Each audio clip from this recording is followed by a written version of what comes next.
对话或关照自己的心哦，这就是经由2项可以来做一个练习关照。哦，那刚刚有提到正向思考，那这个内容或许是截取自《今周刊》，然后并且把它做一个整理。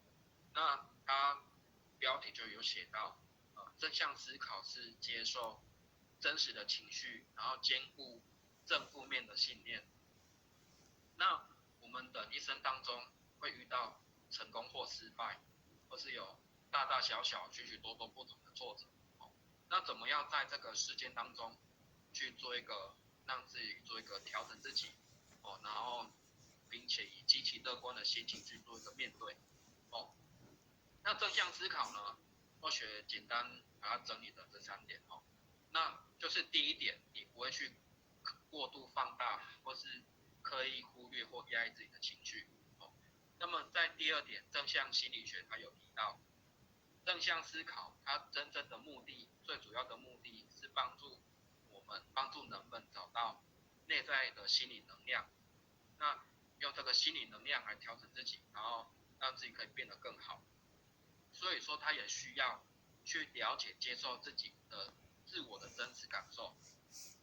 因为我们每一个人都不一样，是独立的个体，然后每个人的心也都不一样，那想法都不一样，所以你很难要求同一件事情2个不同的人他的情绪会一样。所以说我们当这样的时候发生，我们也不需要去自责说自己为什么有这样的情绪发生，因为那也正是我们要去了解，试着接受自己自我的感受，而不是说去奇怪别人不会这样想，为什么自己会这样想？自己是不是很奇怪？其实不会而是要学习正向思考。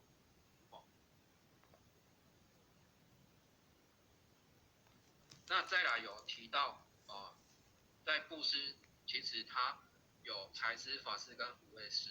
那其实这3种就要每一项都要做，而不是因自己的喜好选择哪一种来做。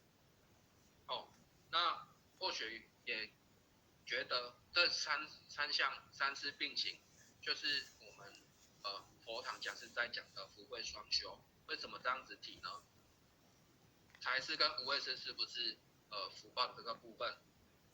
那法施就是你要去做讲道理或者是度人，那是不是甚至你度人来开智慧，你会经过这个过程当中让自己更加了解，要调整自己，让自己变得更好，就是增长自己的，让自己可以增长智慧。所以这也是3施并行，也就是我们在讲的福慧双修的其中的一种。那当我们在做布施的过程当中，我们需要做到3轮体空。那3轮体空是什么呢？就是没有这个我在做布施，然后没有一个对方在接受我对他的布施。然后第3点就是有这个东西让我去做布施，这叫做3轮体空。这3点没有这个我，没有这个他，没有这个东西。那白鹤童子也跟我们慈悲说，成佛的第一点就是要放下。因为有这个我执，所以我们人生过程当中才会觉得有苦、有难，甚至会流泪。那或许觉得布施也一样，布施也就是在做学习6度万行的6项功夫。那一样也要学习做放下，因为3轮体空就是让我们3轮体空的意义的说法，就是让我们去做一个放下的动作。那也是白鹤童子跟我们说的，成佛第一点就是要学习放下。那再来何谓持戒？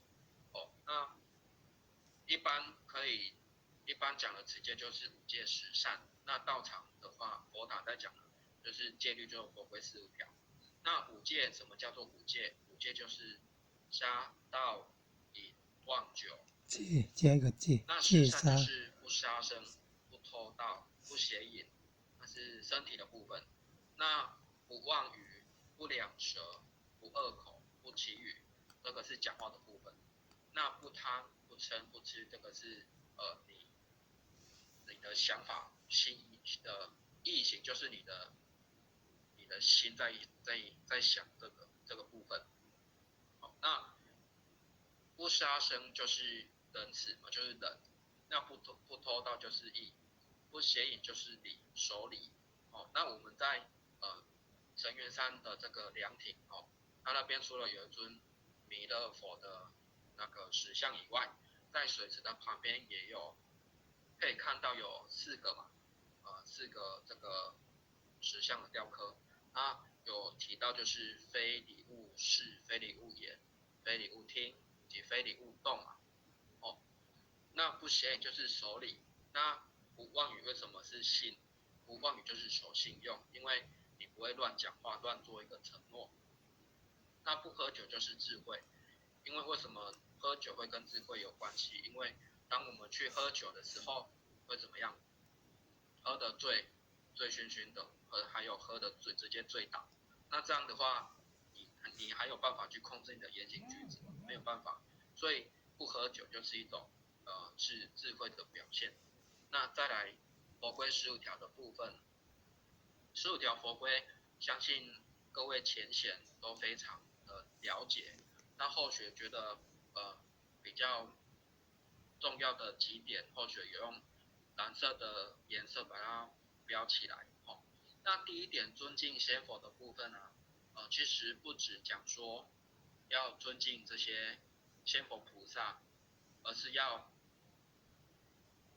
尊敬每一个人。为什么这样子说？因为我有提到众生平等，以及众生皆有佛性，所以说我们尊敬先佛，不只是尊敬先佛菩萨，而是要每一个人都要去尊重他。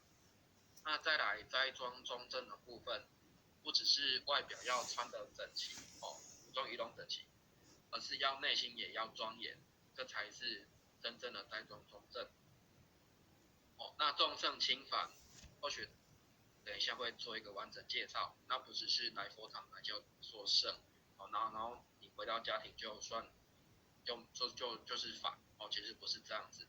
那再来雾气圣训呢？为什么跟我们讲要雾气圣训？因为我们来佛堂，讲师有说要3不离嘛，那其中一点就是要，我们也不可以雾气圣训，因为我们关于仙佛菩萨这一些词训，其实非常重要，跟我们的修行的生活日常息息相关。所以我们当有不如意的时候，我们也要需要做看仙佛菩萨遇到困难的时候，他怎么去做，学习他的精神，以及他跟我们讲的这些训文，可以从中了解到我们要怎么样去做哦。那如何能让自己更好？所以要务气圣训。哦，那建功老师跟我们慈悲说，回家把家庭照顾好，也是众圣轻凡。哦，因为所谓的这个法啊，其实指的是自己的内心的私心跟欲望。那圣其实是无所不在的，那个法只存在于你的私心，所以说万法由心生。那不简单的地方在于呢，两者之间的轻重要如何去掌握。不要以为来佛堂才算是圣哦，所以说我们也可以说无处不圣，何处不凡哦。那么再来，手续必清。那我们讲师，我们也有讲师也有讲到，我们也要三清四正。那何谓三清？就是钱财清、男女清以及圣凡清。那手续必清最基本的，所以都要做到，钱财要清嘛，也不可以去占用佛堂的一些物品或是所用的这个金钱，这是不行的哦。那再来不乱系统的部分，不是指我们去其他的宗教去那边好奇或怎样去其他宗教做一个攀援的动作，而是讲说，甚至连自己的自信也都要把它顾好。那后续一样，等一下针对不乱系统也会做一个完整的介绍。那再来最后一点，谨言慎行哦，其实也非常的重要。们对于我们的言行举止也要非常的谨慎。那后续分享老师跟我们说的所谓的不乱系统，那不乱就是不可絮乱那系是绳索，代表一条经线我们一贯道分不同的主线，那这个经线讲的就是先天的经线那统就是大道真宗，就是每一个人身上都会有的自信。那所谓的不乱系统，它其实真正在讲的含义是指每一个修道人不可以偏离正道，要以真主人当家做主，不可以步入左道旁门。如此一来，这才是真正的不乱系统。那何谓忍辱呢？老师跟我们慈悲，当对周遭有所不满的时候，就必须要反过头来思考，想想看。那因为人世间的事情都有好坏两面，那何必偏往牛角钻？舒展你的眉头，露出你的笑脸，然后放宽心情，就会多么的坦然。那忍所不能忍，一切尽包含，然后哪有恩怨恼心田？因为我们会遇到这样的不好的事情，其实就是因果法则嘛。那在用物理来解释，就是作用力跟反作用力嘛。因为你对这个人有做一个去伤害到他，或者是做一个不好的动作的时候，那有一天这样的能量也会回到自己的身上，所以这个是非常正常的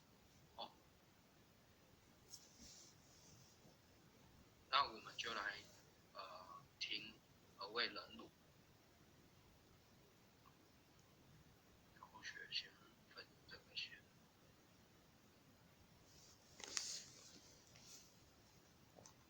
稍等一下。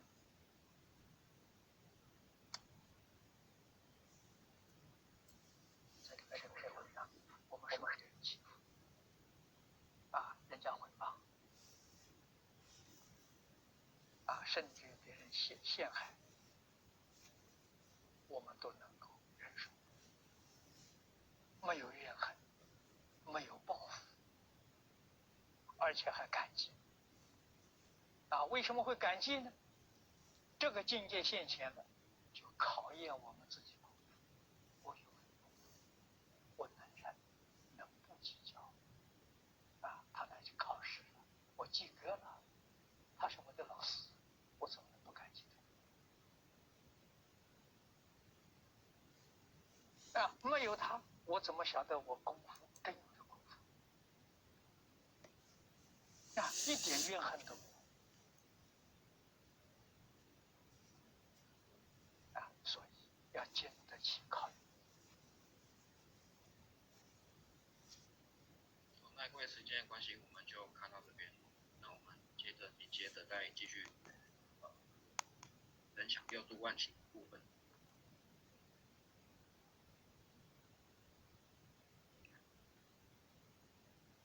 那金公祖师也跟我们慈悲说我不计较，我不计较，吃亏受累不计较，前程才宽广。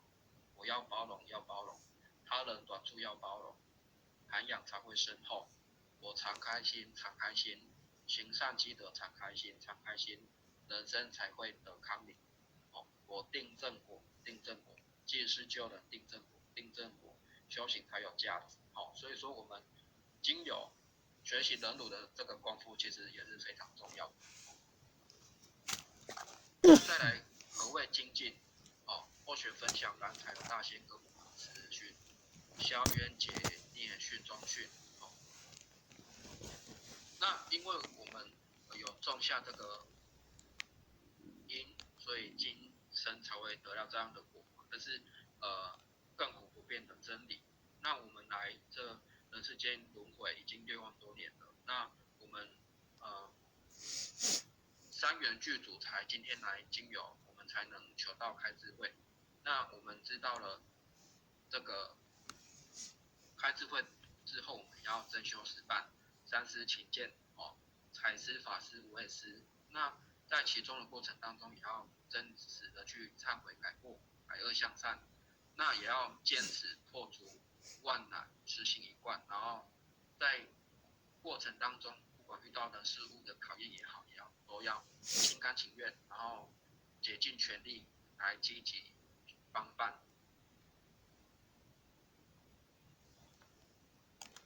那或许分享一个公案，禅宗公案。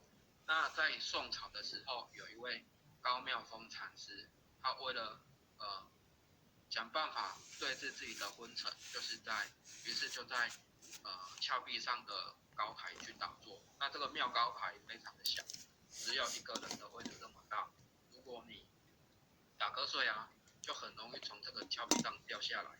那一开始非常有效，但是日子久了高妙峰禅师又开始昏昏沉沉。有一天在打坐的时候，他竟然睡着了。然后你睡着会怎样？就会一不留神的就栽下去了。然后在掉到半山腰的时候，突然感觉有一只双手接住了他，然后又把他送到妙高台上面。然后这时候那个高妙峰禅师他就问是谁？然后空中就有一个声音就说我是护法韦陀。然后禅师一听连韦陀菩萨都来护持我，这样子是不是就有一丝丝的我慢心升起来？于是就问世间像我这样用功的人还有多少？韦陀护法就回答像你这样的人比恒河沙还多。你现在起了我慢心，我20世不再护持你。那高妙峰禅师听了就非常惭愧，也很难过，他马上就真诚忏悔。然后他心里面想说，如今韦陀菩萨已不在乎我了，我不能因为他不护持就不修行，为了处理生死，纵然摔死我也要不下坐，然后就精进用功。可是过不久之后，他又不自觉的昏昏沉沉，然后又摔了下去。然后在放空的时候就惊醒过来，这次可能没救了。那可是在快掉到地面上的时候，又被一双手给接住了，然后又把他送回妙高台上面了。然后禅师就问是谁？然后这时候空中一样有个声音就回答护法韦陀。可是高妙峰禅师就想说，你刚刚不是说你已经20世不再护持我了吗？然后韦陀菩萨就跟他说，韦陀护法就说，因为你真诚忏悔的一念心已经超过20世。然后这时候禅师听了才豁然开悟。所以说我们精进是需要每天都要去学习的。那再来何谓禅定？禅定就是求其放心，安住自己的心。那济公菩萨跟我们慈悲，我们的心其实是耗尽的，但是为什么会会这样子的胡思乱想，到处乱跑？其实就是欲望在牵引的这一颗心。那为什么心会乱呢？就是因为有贪求，有欲望，所以我们要守静。那禅定，刚刚后学在前面也有提到，就是要我们得了三宝。那三宝是需要你去做一个练习的嘛，也是要拿来用，不然你得了宝，然后你都把它封在仓库里面，这样不是非常可惜。所以三宝讲师也有跟我们提到要守玄。眼睛8分闭2分开，然后把注意力集中在真主人居住的那个地方。所以这才就是做禅定的功夫。那或许分享一个小故事。禅宗公案有一个宋朝有一个文人叫苏东坡。相信各位都非常的有听过这个故事，那或许再跟大家分享一遍。他有一个好的朋友就是佛印禅师。那平常2个人在佛学上都会互相切磋。那每次都是佛印禅师占上风。那苏东坡想说那不行，心里觉得不是滋味。所以说他想百般用心，想让佛印禅师下不了台。那在某一天2个人在坐禅的时候，苏东坡就想说问佛印禅师说，你看我现在常做的姿势像，然后佛印禅师就说你像一尊佛，然后苏东坡听到佛印禅师这样讲，就非常得意嘛，尾巴都翘起来哦。那这时候佛印禅师就反问苏东坡，那你看我的坐姿像什么？结果苏东坡怎么回佛印禅师？他说你像一堆牛粪哦。那可是佛印禅师听完也就微微一笑，这样跟他说哦。然后苏东坡回家之后就非常开心，跟他的妹妹说这一件事情。结果他妹妹听完就跟他说啊，其实你输的最惨，因为怎么样？因为佛印禅师心是美的，所以看任何东西都是美的嘛。哦，心中有佛，看每一个都是有像佛菩萨一样。哦、那因为你苏东坡你内心都是污秽不堪，所以看别人也都像一份牛粪嘛。哦，那苏东坡听到妹妹这样子讲，想一想，好像也对。哦，然后在经过一段时间之后，苏东坡又觉得自己的功夫又心境有一点提升，他就又想说，哦，那这时候就写一首诗嘛，哦，稽首天中天，毫光照大千，八风吹不动，端坐紫金莲，写了这一首诗，然后就派他的家丁把这一首诗送到佛印禅师，结果佛印禅师看一看，直接在上面写两个字而已，大家都知道，他直接写放屁嘛，哦，然后家丁看到这样，又把那一封诗带回去给苏东坡看，结果苏东坡看，他以为佛印禅师会跟他说，哦，你的禅定功夫可又有所精进，结果不是，他看心中微信上面直接写放屁，哦，那不由得就非常生气，哦，那我非过江去跟佛印禅师理论不可，结果谁知道佛印禅师已经把门关起来，出门去云游四海去了，哦，然后佛印禅师只在他的文板上贴了一副对联，哦，上面写八风吹不动，一屁打过江嘛，哦，那苏东坡看了之后就觉得非常惭愧，哦，然后才知道原来自己的禅定的功夫其实没有说很好，哦，那其实禅定不是跟其他人比哦，所以只是让自己求其放心而已。那再来何谓般若？般若就是智慧。那济公老师跟我们慈悲，珍惜修道因缘，要能融入生活，同修当中，然后切记不要迷失自己。因为我们修道不是只是在佛堂或是在一个特定的地方，其实这个道其实就是在日常生活当中嘛。然后要转成般若妙智，其实要自己往自己的身上去修，而不是拿道理去修理别人。哦，若不是如此，你下一辈子可能只不过也是个人种而已，所以要非常的注意。哦，那我们人世间有保险，那我们修道有没有保险？哦，老师跟我们说修道也有保险。哦，就上面的这几点。哦，明理之后保你欢喜自在，读书之后保你健康快乐，淡化一切保你心灵富足，阖家修道保你幸福平安，转世成智保你离苦得乐。这就是我们修道的保险，所以我们要去认真的去修办道。那修办道也要有方法，所以今天二学跟大家分享六度万行六项功夫。那再来在澳洲的佛堂，济公老师济公活佛跟我们慈悲修行八要，哦，也是在讲我们这个怎么样去做的方法跟一些鼓励哦。那其中第一点哦，要以身试道风哦，因为我们的一言一行就是代表这个道哦。再来要持斋哦，要有悲悯心菩萨行。也就是说，我们为什么要去学习六度万行？最主要我们要行这个菩萨道嘛。然后第三点要精进哦，那二六重哦，在任何时刻都要精进。那三施就是刚刚讲到的第一点布施、财施、法施、无畏施。那四项去除四项就是我相、人相、众生相、寿者相。然后为了就是要恢复本来的真面目，复本头。那第4点会遇到非常多的难关，然后要你的志向要坚定要忍辱负重如此一来才能看见这个美丽的彩虹。那第5点要真心诚意。